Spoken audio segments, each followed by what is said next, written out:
Kung nangita mo og small hub nga budget friendly nya quality kayo, pasilip na ko sa inyo ang PZTech.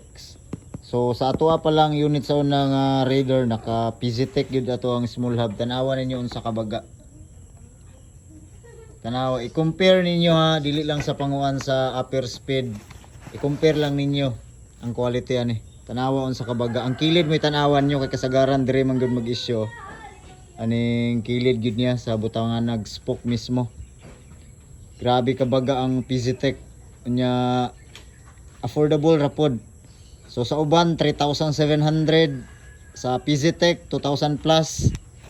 Pares na siya. Nanapod siya yung mga bearing spacer no at saka namo na siya yung front niya tanawon to.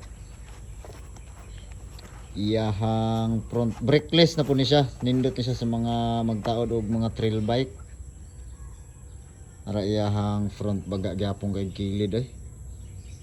Tanawang finished product ba. Front and rear na siya mga spacer ug bearing. Brand PZTech. Para sa ato ang trail bike ni. Naraw pa jud nato ang lugaran. Dalon ta ni sa ilahang jeepoy. Kay kini sa tuwa man gud ning kuan barkada ning chassis. Kang Carmack ug kang J Ligaspi, shoutout sa inyo ha. Safety ra na inyo ang chassis dire kay kini nakating naman po ni repaint na lang po kulang ani. Timan nga brand ha, PZTech.